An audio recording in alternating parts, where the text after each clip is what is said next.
face to watch every time they lie. Face to watch every time they fall. I watch everything. That when it's time to sink or swim, and leaves inside, touching me. Lying inside just it's like I'm paranoid looking over my back. It's like a whirlwind inside of my head. It's like I can't stop what I'm hearing within. It's like the face inside is right beneath my skin. It's like I'm paranoid looking over my back. It's like a whirlwind inside of my head. It's like I can't stop what I'm hearing within. It's like the face inside is right beneath my skin.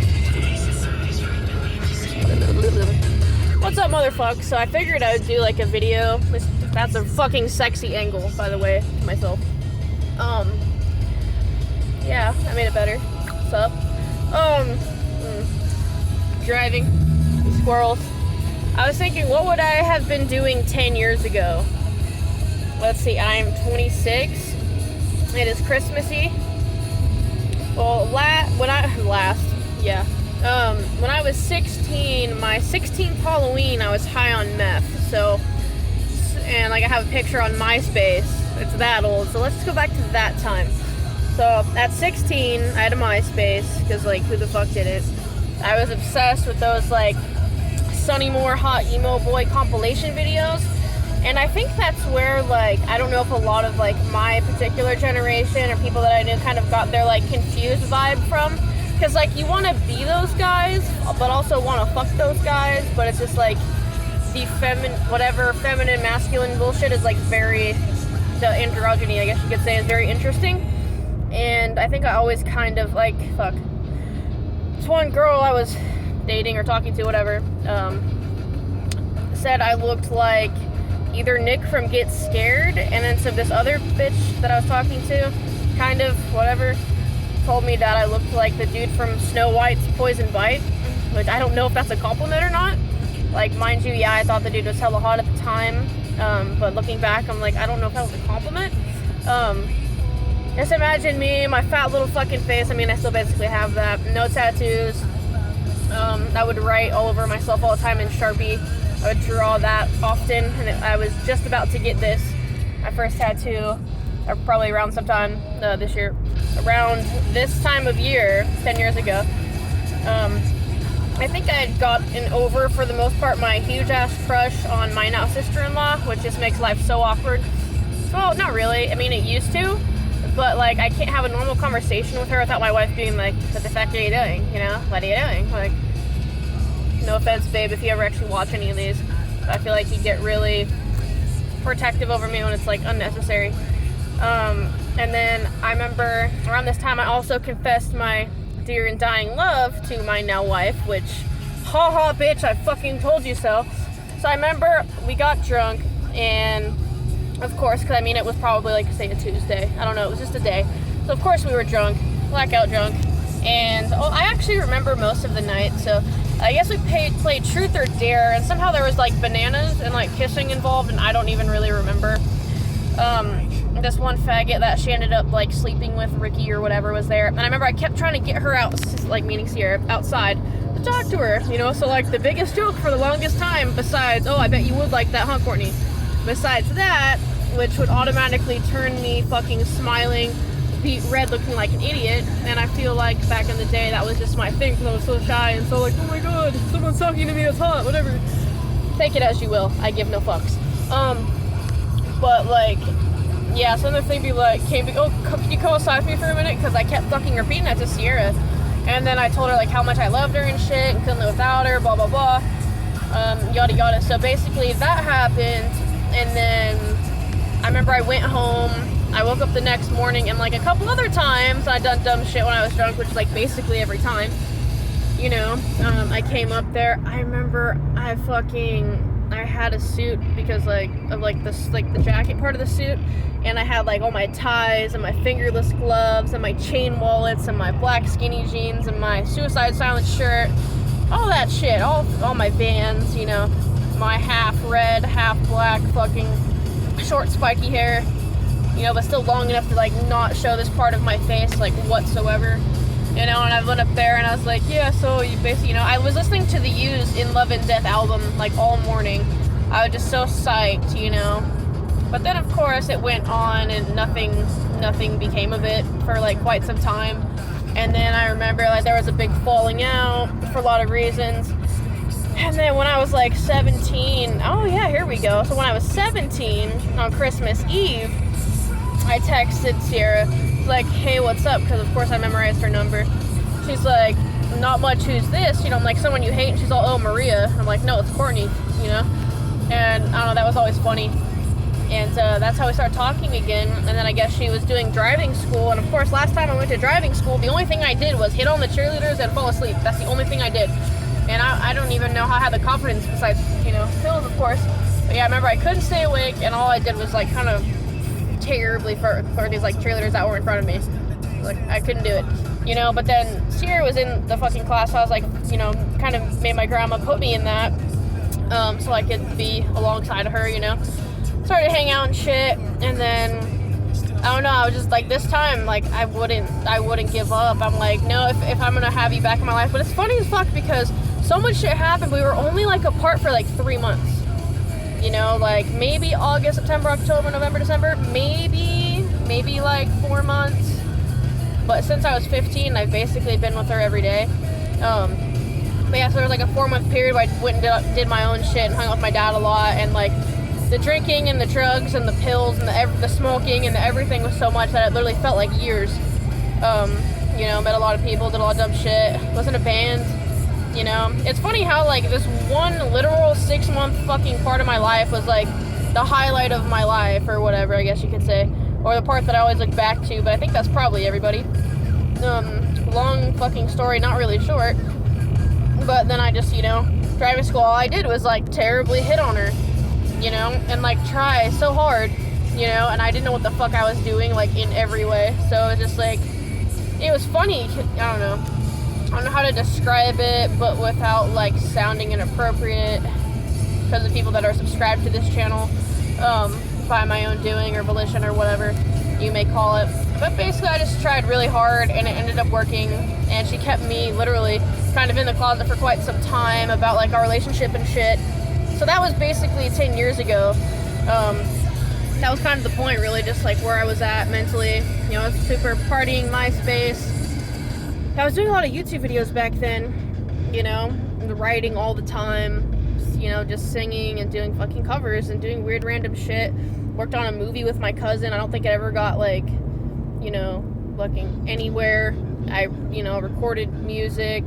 Weirdly, I was in a band. I got fucking, then now going on to 18. So I got like, you know, I started getting tattoos and shit. You know, had one of grandma's Rangers, so of course I was the go-to for Sierra, you know, because I finally had a car and she was sitting next to me in like the middle part of the seat. You know, I thought I was all cool and shit, and like no one could tell we were together.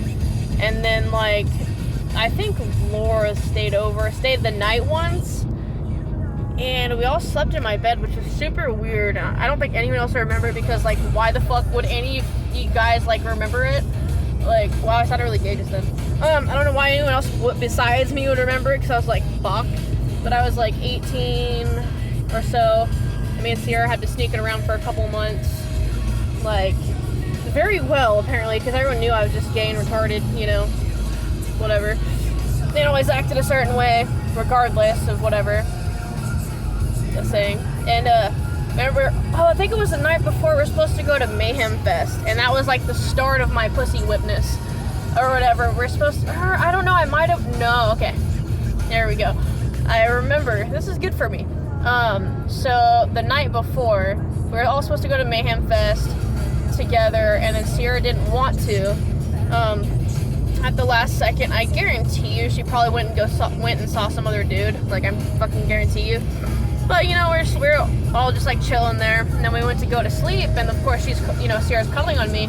Because, like, you know, that's where we were. And didn't really think anything of it, you know. And Laura was like, what the fuck?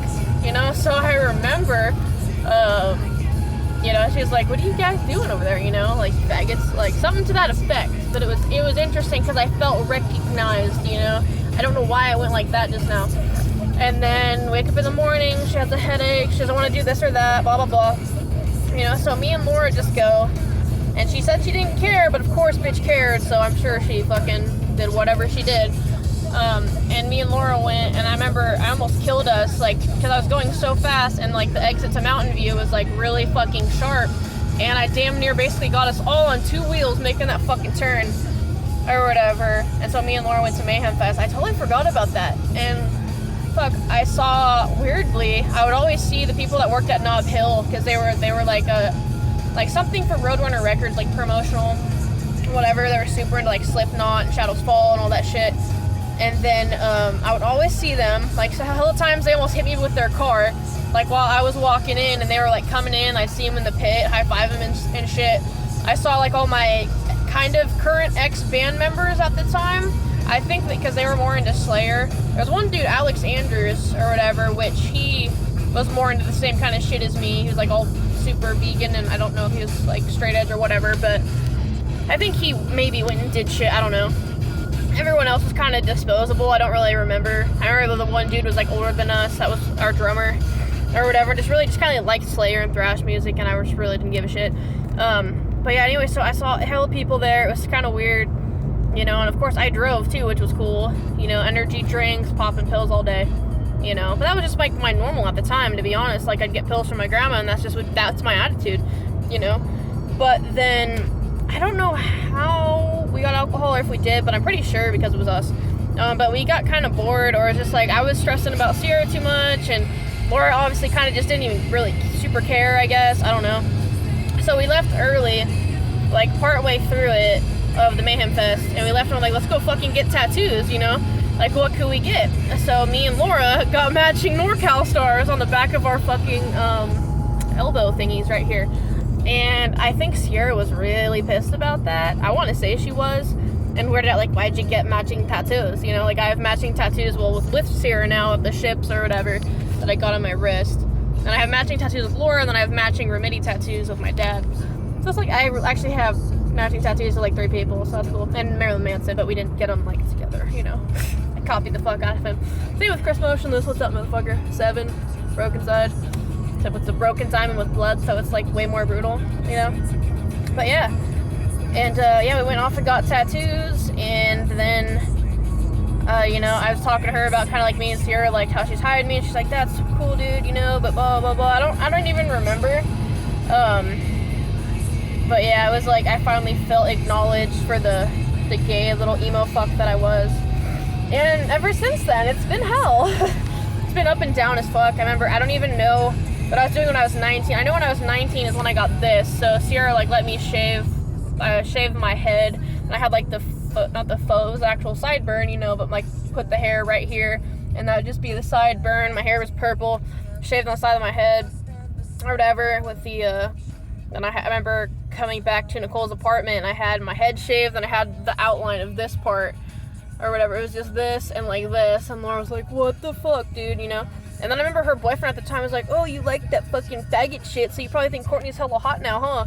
Or whatever. I don't remember her response. I just, something weirdly like that makes that stick in my head, which is just funny as shit to me. I don't know why that stuck in my head, but it did, you know? And then fuck, yeah, so when I was 19, Laura used to slip me Molly a lot, or whatever. It was hella funny because Nicole, their mom, thought Molly was an actual person, and that it was Laura's new best friend. She's like, where's your friend Molly? Like, hella serious. But it was actually, like, doing drugs. Like, I remember when Laura actually didn't give me any, like, she would just tell me, like, to go in there and lick her mirror, because she literally would cut up so much fucking Molly on her fucking mirror. If you fucking scraped her mirror, you could get a line, like, easy. Like, fucking completely easy. You know, she had all these capsules, and I remember we were decorating for Christmas at her apartment, and Laura, like, slipped me one. We were all making, like, bead bracelets and shit, and all tripped the fuck out. Sierra didn't know, of course, you know. I remember a lot of the times, like, people would leave in the apartment, and Laura would, like, leave me that shit, and then me and Sarah would kind of fuck around. And, like, it's funny as hell, because I was so high most of the times that we fucked around. I think that's what probably made me so, like, whatever. I'm not gonna go into it. But, like, she ended up telling me that so was she, that most of the memorable times, because we used to call it boatsies, or whatever, like, oh, let's go do boatsies, or whatever. No one knew what the fuck that meant. Basically, that meant we're gonna go to the marina and fuck, or whatever, because across the street from the parking lot, there, where they used to park all the boats and, like, other shit. So, apparently, that's what that meant, but obviously no one knew that. or whatever. So it was interesting. Kept that shit kind of a secret for quite some time, and then one day in the parking lot of Los Panchos Mexican restaurant, me and Sarah were making out because that's like what we did, and that was one of our spots, hence like, you know, being fat and all that shit, you know. And her mom pulled up with her brother Mikey in the seat, just her mouth fucking wide open, fucking, she was so shocked and so surprised to see us there. And then like literally, like, we didn't even get food, we literally just fucking like put on our seatbelts, I fucking Burt Rubber backwards and Burt Rubber the fuck out of there. And she made up this shit how she was too drunk. Oh, there's a fucking squirrel. I'm gonna do gutters. You help me, little buddy? But yeah, she made up the shit how she was too drunk and I took advantage of her. I hope that fucker isn't up there while I'm up there. And yeah, so it was like, that wasn't cool to be represented like that. Laura knew the truth, but it was just like, yeah, you know. But yeah, so fast forward to 10 years now, you know. Happy wife, happy life. Pussy whipped as fuck, but I mean, I love my life. And even though I do bitch about it. Look at that fucking squirrel. Even though I bitch about it a lot, I mean, I love my life, and I'm really glad I, you know, have the people I have and the memories I do. You know, I wouldn't trade it for the world, ever.